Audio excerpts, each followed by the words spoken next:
저희 집에 좀 어울리지 않는 큰 TV가 하나 새로 들어왔어요.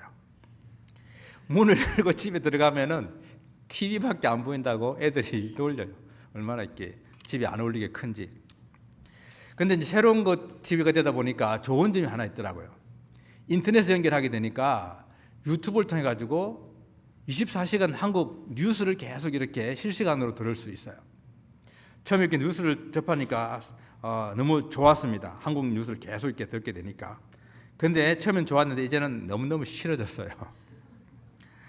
아니 매일 이렇게 여당과 여당이 이렇게 싸우고 얼마나 싸우는지요. 서로 비방하고 서로 막 이렇게 깎아내리고 이렇게 서로 흠집 잡는데 그냥 아니 정책으로 여러 가지 국정의 어려운 문제들을 이렇게 해결해 나가는 그런 생각은 없고요. 어떤 문제가 생기기만 하면은 그냥 그 문제를 가지고 상대방의 이렇게 흠집을 잡으려고 그러고 서로 잘못했다라고 서로 탓이다, 서로 이제 내 탓이다라고 이렇게 책임 전가하는 일에만 힘쓰는 그런 모습을 보니까 이제 뉴스를 듣기도 싫습니다.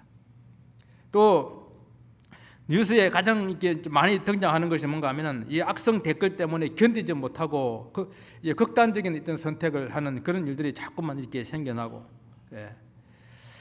근거도 없는 그런 이야기를 퍼날라서 거기에 또 수많은 사람들이 댓글을 따고 또 많은 사람들은 그 일의 진이도 모르면서 그냥 사람들을 문자로 돌팔매질을 하는 그런 모습들 속에 이 사회가 아주 양극화되어 있는 그런 모습들. 또 최근에는 묻지마 폭력, 너무도 이렇게 한국 사회가 참 비방하고 흠잡고 하는 일인데 혈안이 되어 있는 모습들을 봅니다. 그러면 우리는 이런 사회 현상들 가운데서 교회는 어떻게 해야 될까? 교회는 무엇을 해야 될까? 근데 교회가 할 말이 없어요. 교회 안에도 여지 싸우고 이렇게 흠잡고 이렇게 서로 헐뜯고 있는 그런 모습들이 너무도 많으니까요.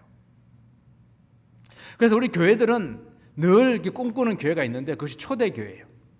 초대교회가 우리가 본받고 싶은 그런 모범적인 그런 교회입니다.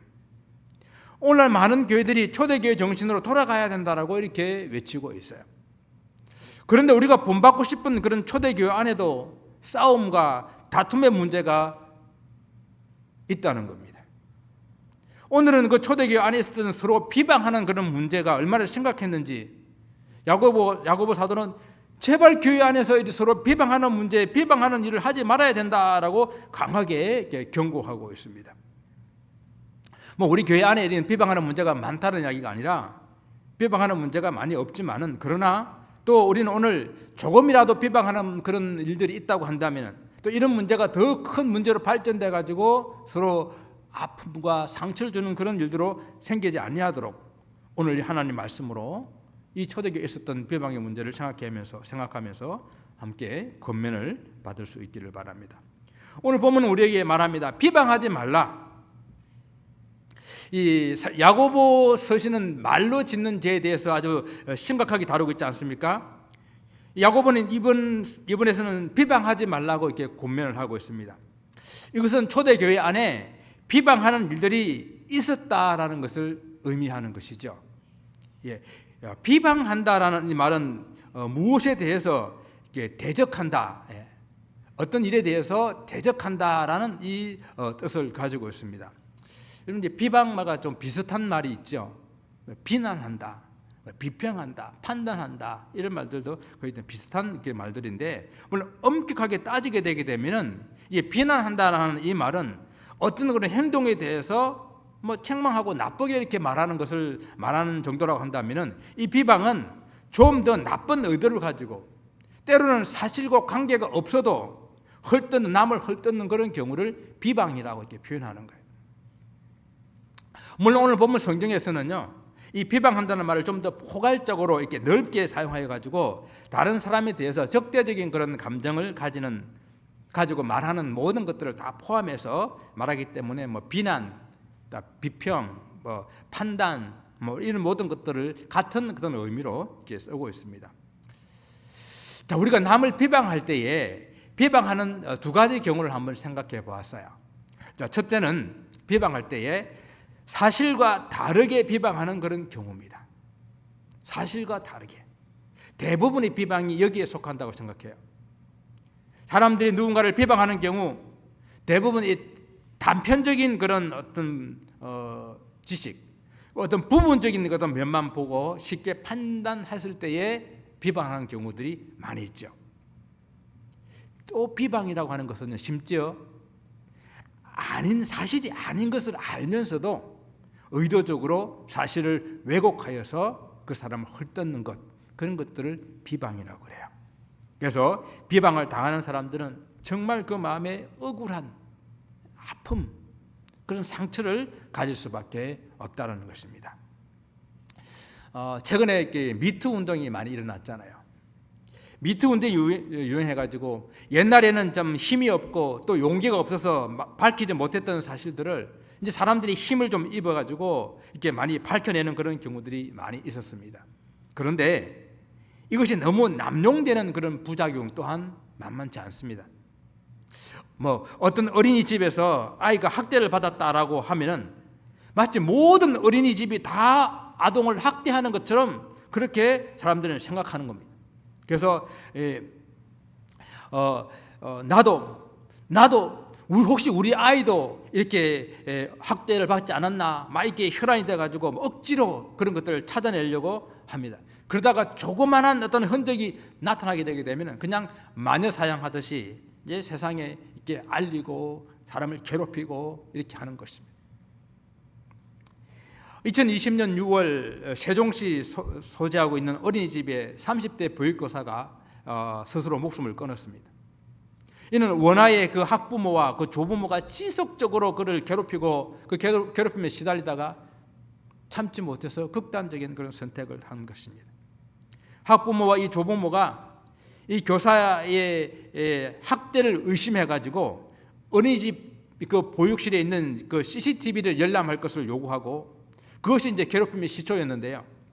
CCTV를 확인해 보니까 학대 의심이 포착되지는 않았고 오히려 그 막무가내인 아이가 막 교사를 이렇게 때리는 그런 장면만 나왔습니다.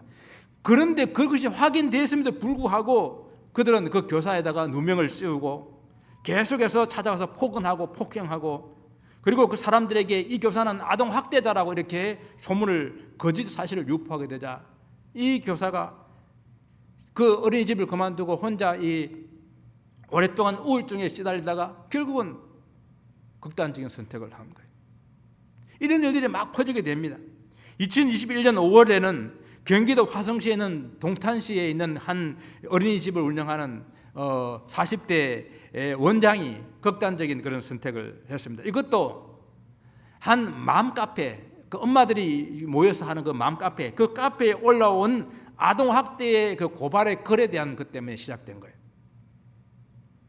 인터넷 그 맘카페에 어린이집 학대 신고합니다라는 제목의 글이 올라왔는데 그 글에는 이런 글들이 기록되어 있었습니다. 어린이집에 보낸 지 얼마 안 된 아이가 손톱 긁힌 자국이 생겨서 집에 돌아왔다. 상처가 낫기도 전에 새로운 상처가 또 생겼다. 그래서 상황이 의심스러워 어린이집 CCTV를 봤는데 원장이 넘어지는 아이를 그냥 방치하고 아이의 발과 다리에 이렇게 딱밤을 때리는 것을 보았다. 이것이 학대했던 그런 의혹으로 제기된 내용입니다. 이런 내용이 올라가자 수많은 그런 엄마들이 사실을 확인하지도 않은 채 그 글만 읽고 벌떼처럼 달려들어서 그 원장을 욕하고 비난하고 비방하는 글을 올린 것입니다. 그런데 정확하게 사실을 확인해 보니까요, 그 아이가 자꾸 위험한 곳이 올라가려고 하니까 올라가지 말라고 이렇게 한 거예요. 올라가지 말라고. 그래서 그 부모하고는 이해가 됐습니다. 그런데 그 이야기를 들은 사람이 부모도 아닌데 그 이야기를 들은 한 사람이 그 이야기를 맘카페에 올린 거예요.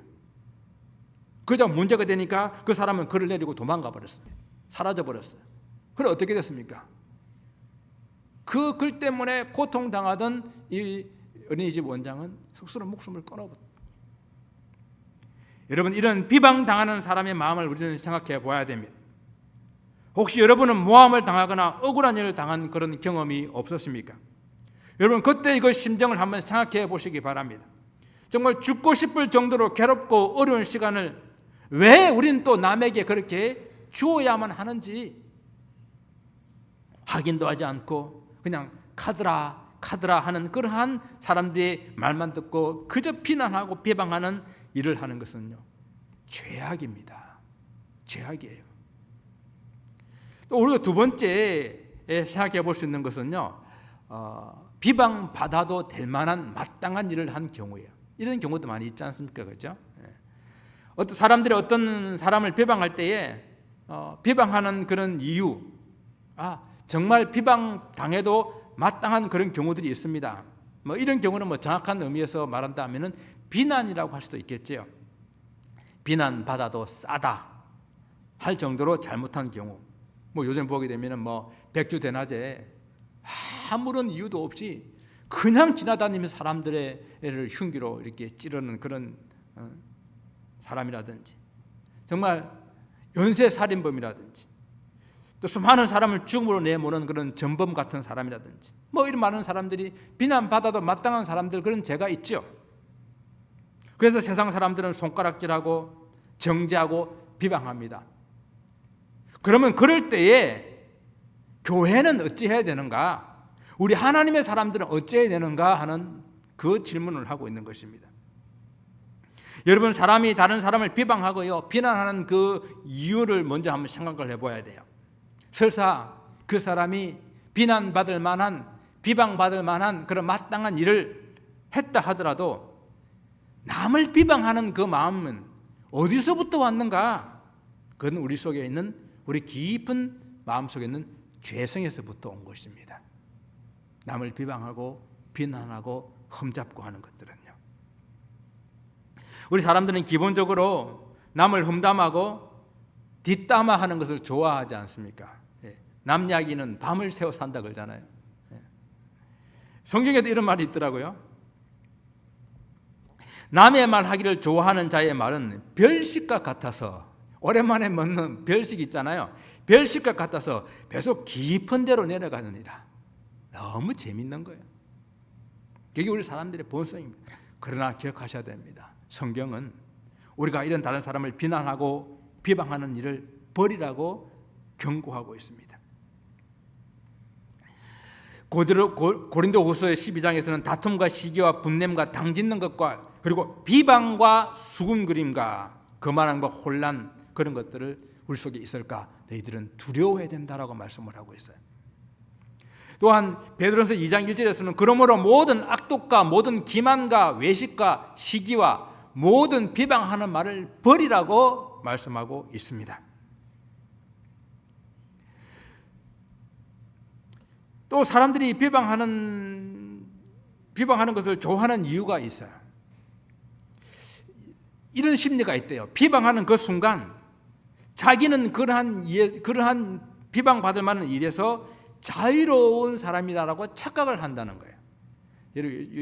우리 그런 말 있지 않습니까? 방귀 낀 놈이 성낸다고. 그죠?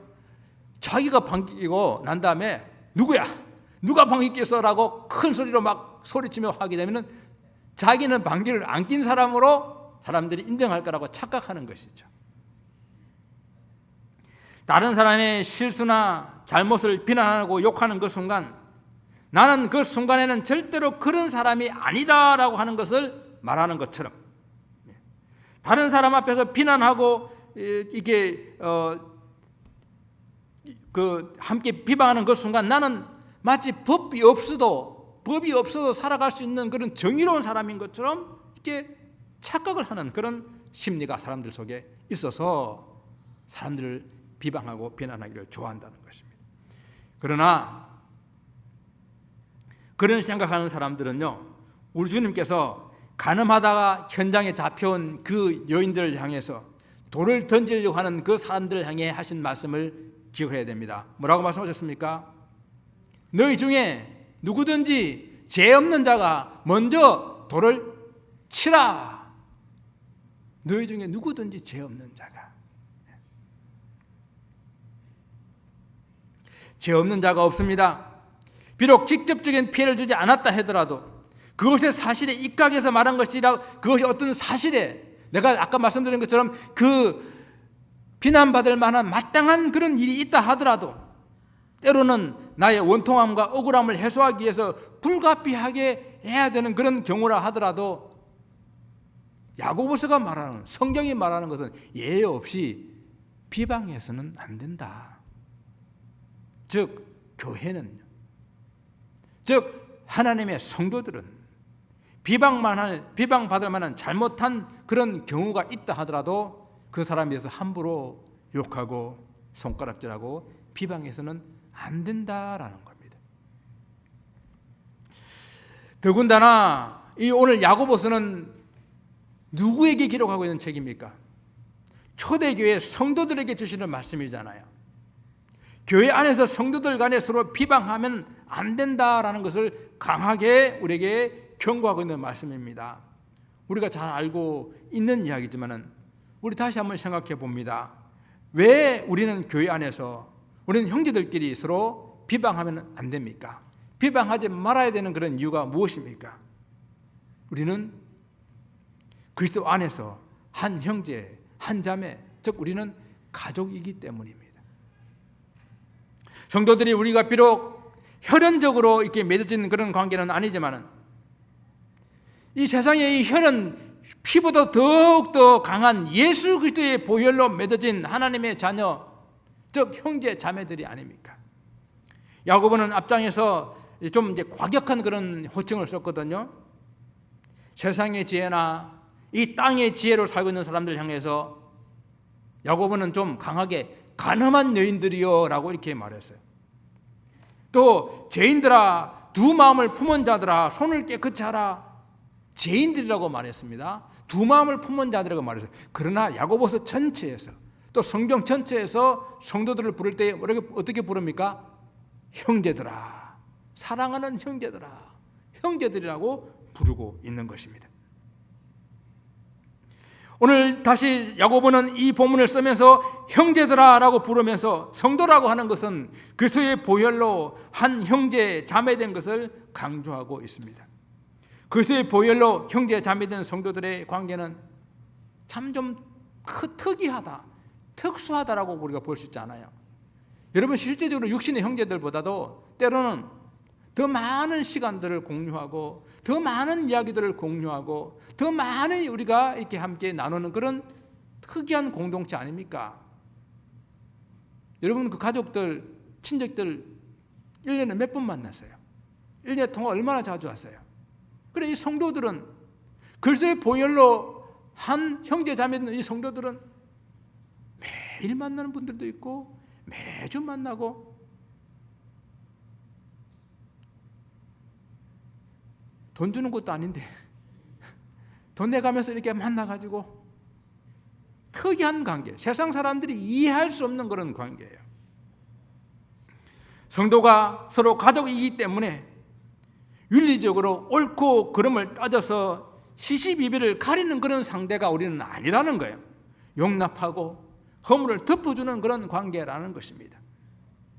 여러분 예수님이 그 탕자의 비유에서 왜 이 큰 아들이 크게 잘못한 것도 없는 것 같은데 큰 아들이 책망을 받아야 됐을까요? 왜 큰 아들이 책망을 받았습니까? 오늘 이 작은 아들은 아버지의 그 돈을 다 가져가가지고 다 이렇게 방탕한 데 써버렸습니다. 그리고 이제 빈털터리로 돌아왔어요.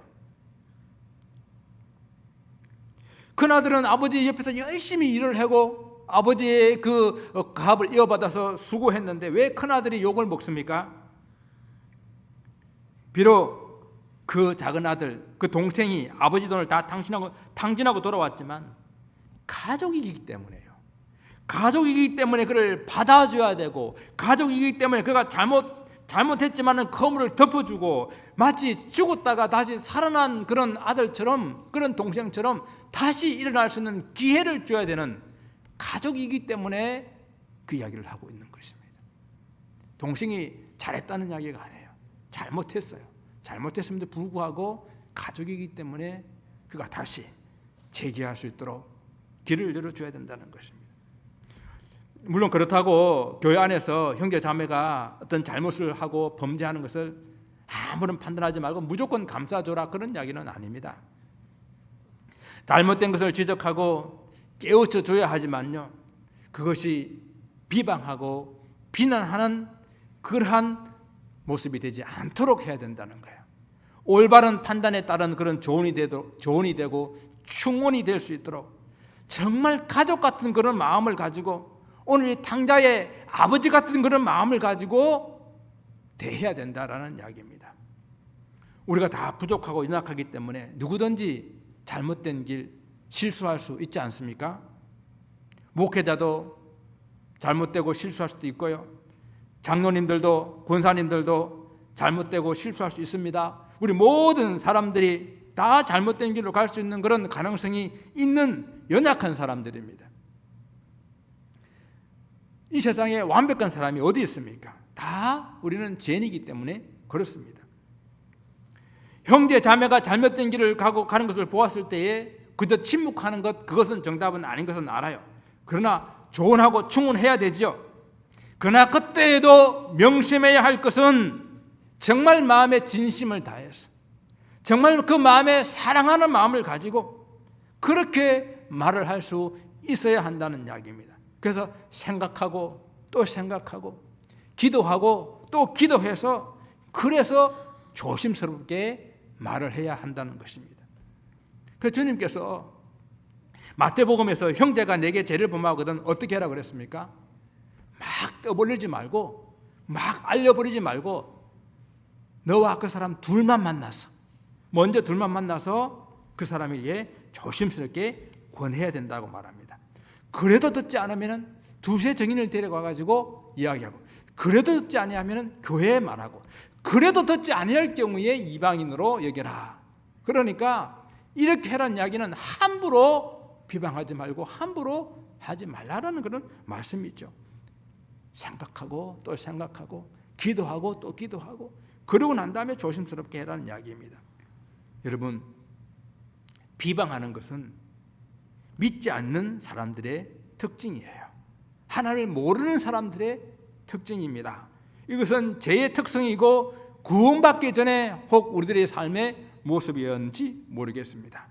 구원받은 우리는 참된 믿음을 가진 자로서 이러한 죄된 생각으로, 죄된 삶으로부터 자유를 얻은 사람들이에요. 그런데 다시 그러한 모습으로 돌아간다고 하는 것은요, 마치 개가 토한 것을 다시 먹는 것과 같다라고 말합니다. 또한 이렇게 비방하는 그런 교회는 정말 하나됨을 이룰 수가 없어요. 분열을 이룰 수밖에 없습니다. 또한 두 번째, 교회 안에 있는 형제 자매를 비방하지 말아야 되는 이유는요, 그것은 하나님의 명령이기 때문에 그렇습니다. 하나님께서는 율법을 통해서 형제 자매를 비방하는 일, 거짓 증거하는 일을 철저히 금하고 있어요. 그런데 만약 형제를 비방하고 판단하게 되면은 그것은 곧 율법을 비방하고 율법을 판단하는 것이다라고 오늘 본문 11절에는 말씀하고 있습니다. 우리가 형제를 비방하고 판단하게 되게 되면은 그것은 곧 율법을 비방하고 판단하는 것이다. 곧 하나님의 계명을 어기게 되는 것이다라는 그런 뜻입니다. 지금 우리가 현재 복음의 시대에 살고 있고, 그리고 은혜의 시대에 살고 있는데 무슨 율법을 말씀하냐고 이렇게 하실 분이 있을지 모르겠습니다. 이 신약 시대에, 그리고 지금 현대에 우리가 율법 이렇게 말하는 것은요, 구약의 유대인들이 자기의 관습에 따라 만들어 놓은 하나님의 그 율법을 가지고 613개의 계명을 만들어 놓은 그 계명을 말하는 것이 아니에요. 이 신약 시대에 말하는 이 율법이라고 말하는 것은요, 그 유대인들이 율법을 잘못 이해하고 오해했기 때문에 주님께서 그 율법의 의미를 다시 다 설명해주고 말씀해주신 그 계명, 그걸 말하는 겁니다. 주님께서 내가 율법을 폐하러 온 것이 아니라 율법을 완성하러 오셨다라고 말씀하시면서 그 율법을 우리에게 다시 풀어주신, 복음으로 풀어주신 그 율법을 말하는 거예요. 그래서 우리는 율법을 주님께서 해석해 주시고 주님께서 풀어주시는 그런 방법으로 우리는 율법을 지켜야 되는 겁니다. 그래서 우리가 이 주의를 지키는 것 아니겠습니까? 그런데 주님께서 율법에서 가장 중요한 것이 하나님을 사랑하고 이웃을 사랑하는 것이라고 말씀하셨는데, 이것이 구약의 모든 율법과 선자들이 말한 모든 것의 핵심이라고 말씀하셨는데, 그 주님 말씀하신 그 계명, 그 계명을 어기는 것이 되는 거예요. 형제 사랑하는 것, 그것이 하나님의 명령이라는 것입니다. 형제 사랑하는 것, 이웃 사랑하는 것, 그것이 주님께서 우리에게 다시 주신 새 계명이라는 것입니다. 그 계명을 어기는 일이 됩니다. 우리가 형제 자매를 비방하지 말아야 될 또 하나의 이유를 성경은 말씀하고 있습니다. 만약 우리가 형제를 비방하고 판단하게 된다고 한다면은 형제를 사랑하러 하신 그 율법을 어기는 것뿐만 아니라 동시에 우리가 율법을 판단하는 자가 된다라는 것입니다. 하나님께서는 이에 대해서 엄격하게 우리에게 금하고 계세요. 엄격하게 선을 긋고 계십니다. 우리는요, 법을 지켜야 하는 사람이지, 우리 법을 지켜야 되는 준법자이지 법을 만드는 입법자가 아니라라는 것입니다. 우리는 법을 지켰는지 안 지켰는지 판단하는 그런 재판관이 아니다라는 것입니다. 우리가 재판관이 될 수 없는 이유를 사도 바울은 로마서 말씀을 통해서 말씀하십니다. 이런 일을 행하는 자를 판단하고도 같은 일을 행하는 사람아, 내가 하나님의 심판을 피할 줄로 생각하느냐. 우리가 막 비방하고 우리가 막 비난하던 그 일, 우리도 예외가 될 수가 없는 연약한 인생이라는 이야기입니다. 우리는 율법을 지켜야 될 사람이지 누가 율법을 잘 지켰는지 안 지켰는지 판단할 수 있는 그런 재판관이 아니다라는 이야기입니다. 오늘 본문 12절 말씀, 이 말씀이 오늘 우리에게 해주는 결론의 말씀입니다. 우리 다 같이 한번 읽어볼까요? 자, 시작. 입법자나 재판관은 오직 한 분이시니 너희 구원하시기도 하시며 멸하기도 하시느니라. 너는 누구에게 이웃을 판단하느냐? 여러분, 이 땅에 그 누구도 율법의 입법자나 재판관이 될 수가 없습니다. 그리고 율법을 누구의 율법이라 그럽니까? 모세의 율법이라 그러죠. 모세의 율법이라 말하지만은 그 모세도 율법을 만든 사람이 아니에요. 모세도 율법의 입법자가 아니고 모세도 율법을 그냥 하나님께 받아가지고 전달하는 딜리버리였습니다. 택배하는 사람이었다는 이야기예요. 이 말씀을 쓰고 있을 당시에 바리새인이라든지 서기관이라든지 그 율법사들도 율법의 입법자나 재판관이 될 수가 없고요. 이 편지를 쓰고 있는 야고보 이 장로님도 역시 율법의 입법자가 아니라 그도 하나님 말씀을 지켜야 되는 그런 준법자일 뿐입니다. 이 말씀을 하고 있는 부족한 이 종도, 말씀을 듣고 있는 여러분도, 어느 누구도 우리는 다 입법자가 아니고 재판관도 아니고 다 말씀을 지켜야 하는 사람들이라는 것입니다. 그런데 형제를 판단하고 비방하는 너는 누구냐? 너는 누구냐? 도대체 너는 누구냐라고 질문하십니다. 우리가 감히 누구이기에 생명을 구원하시기도 하시고 멸하기도 하시는 그런 하나님만 할 수 있는 그 일을 우리가 감히 하고 있느냐라는 것입니다. 우리가 감히 누구이기에 형제 자매에게 말도 안 되는 그런 비방과 비난으로 정말 죽을 것 같은 그런 고통의 시간을 안겨줄 수 있단 말입니까? 여러분도 겪어보셨잖아요. 모함받고 억울한 일 당해보셨잖아요. 그런 고통의 시간을 그리스도의 피로 한 형제요 한 자매된 이 가족에게 준다는 것이 말이 됩니까? 그 고통의 시간을 왜 주겠습니까? 그래서 오늘 우리는 우리 자신을 돌아봐야 됩니다. 내가 무심결에 내뱉은 말 한마디가, 내가 그냥 쌀쌀하게 돌아서 버렸던 차가운 표정이 다른 사람의 마음을 얼마나 아프게 했는지, 때로는 확인되지도 않는 그런 이야기로 오해하고 그 이야기를 퍼나르고 때로는 없는 말로 덧붙여서 다른 사람의 마음에 생채기를 내지는 않았는지, 여러분을 비방하고 비난하는 삶을 살게 된다면요, 우리는 그 삶 때문에 우리 삶이 피폐해진다는 사실을 우리는 알아야 돼요. 탈무드에서 이런 말을 합니다. 남을 비방하는 것은 살인하는 것보다 더 위험한 일이다. 살인은 한 사람을 죽이지만은 비방은 세 사람을 죽인다. 첫째는 비방하는 그 사람 자신이요, 둘째는 그 비방을 듣고 있는 사람이요, 셋째는 비방을 다하는 사람이다. 탈무드를 쓸 당시에는 그 비방이 세 사람을 죽인다고 했지만은 오늘 현대 사회는요, 이 비방은 이 활자나 인터넷을 통해서, 방송을 통해서 수천 명을 죽일 수도 있습니다. 이처럼 비방은 사람의 영혼을 피폐하게 만드는, 사람의 영혼을 망가뜨리는 그러한 이것이기 때문에 우리 하나님의 사람은 절대 비방하고 비난하는 일들을 해서는 안 됩니다. 이처럼 사람의 영혼을 피폐하게 만드는 비방과 비난하는 이 사람, 그 사람도 마지막 날 하나님의 심판대 앞에서 심판받아야 함을 기억할 수 있기를 바랍니다. 우리 모두가 그리스도 안에서 하나님의 한 자녀요, 한 형제 자매라는 사실을 오늘 이 시간 다시 한번 마음속 깊이 새기며 그 의미가 무엇인지를 생각하기를 원합니다. 하나님께서 우리 모두 한 분 한 분을 주님의 존귀한 주님의 자녀로 우리를 불러주셨습니다.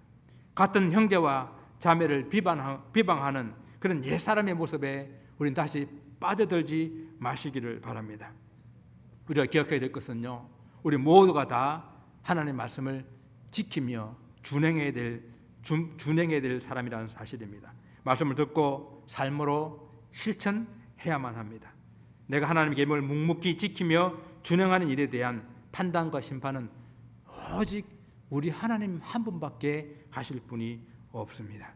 그러므로 우리 남은 시간, 우리 남은 이 신앙의 삶에서 주님께 주신 그런 명령을 따라 살기로 결단해야 돼요. 우리가 주의 말씀을 듣게 될 때에 그래 말씀대로 살자 결단하고 두 손을 불끈 쥐는 그런 어떤 결단의 모습들이 있어야 합니다.